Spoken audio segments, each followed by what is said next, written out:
Time now on the couch to welcome back Ray Haddad. He's our local magician here on the couch, and today, welcome back to the show. Well, thank you, Fred. How are you? I'm very good. We had you on the show a couple of weeks ago, and we've also had a couple of other magicians on our 300th show. We had one, actually. But today I thought I'd get you in and talk about Ray Haddad. You had Linda on, didn't you? We did. She's fantastic. But, you know, you're the master. Linda's a good friend, though. She's definitely good. So how did you start? Because you told me in 1959, is that right? Right. I started in 1959 performing. Why did you want to become a magician? Well, in 1957 or thereabouts, my dad took me to see Harry Blackstone Sr. Now, Harry Blackstone Sr. is a magician from the 20s, 30s, 40s, 50s. He was just ready to retire, pretty close.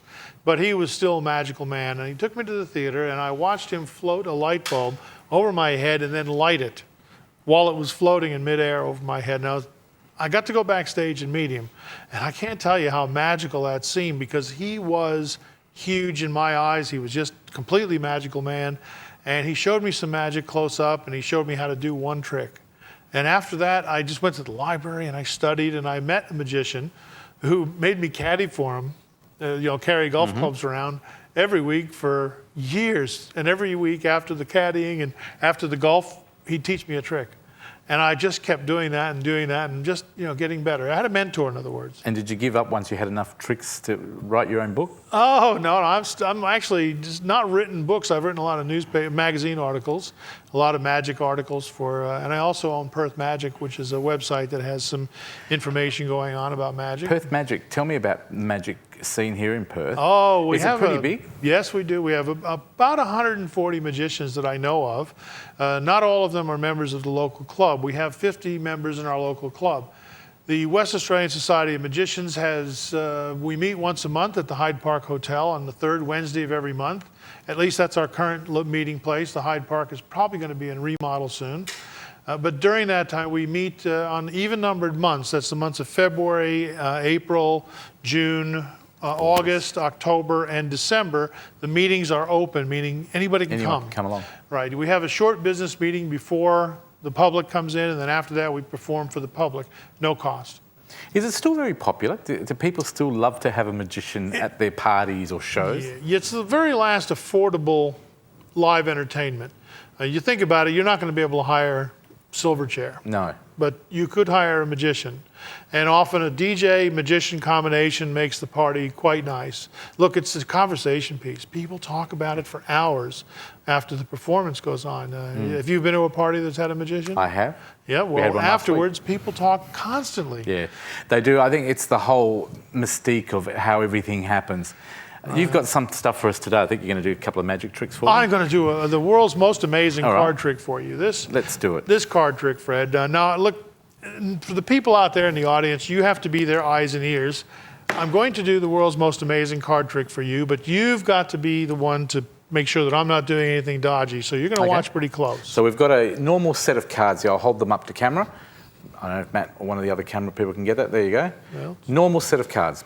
How many cards are in there? It's a deck of cards. Well, a deck of cards consists of 52 pieces of cardboard. On those 52 pieces, you've got pictures on one side, and there's 13 values from ace through king.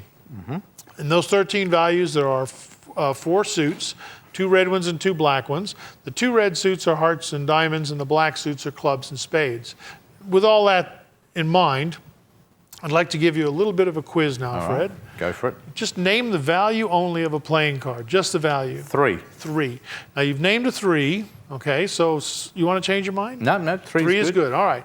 So you've named 3. Now, in addition, I'd like you to select a color. I'm going to go for red. Red. Now, which red color 3 would you like to select? Diamonds. So right away, it's already a very unusual card trick. The cards are still sitting in the box. And you haven't touched We didn't take them out and shuffle them and say, pick a card. And I've got to say, I didn't even tell you beforehand the numbers or the colours or the suit. Right. I did give you an opportunity to change your mind as well. Exactly. So now we'll take the cards out of the box. All right. Here we go. There we go. We pan down into the box. We'll take the cards out. And I would tell you, before I arrived here today, I took a moment to mark one card in this deck. If we can we'll just get a close-up of the box while you do this, because this is very important that we see the box. And the so let's keep that shot. I marked was a 3. Yep. And it was red. Yep. And it was? The hearts. The hearts, the 3 of hearts, okay. Actually, no, it was, I wanted diamonds. Diamonds. Well, I was going to trick you then. You tried. The 3 of diamonds. So we'll go through the decks very carefully, and we will look for the one card that's marked in this deck by being reversed. Hang on a minute, Fred. Oh, no. Being reversed, turned upside down. It's the only one in this deck How of did cards. it become upside down? Oh, well, before I came here, I marked it. I turned it upside down. Now go ahead and pull it out. All right. Have a look and show everybody what it is. It's a 3 of diamonds. 3 of diamonds. Round of applause. Sonia wants to clap for you. There you go. That's amazing. Thank you. I'll be signing autographs in the lobby. Does it work the second time around? Or do you have to pre-plan actually, it? no. I told you that there's a way. The way I do this is that I actually prepare for the trick by marking the card beforehand.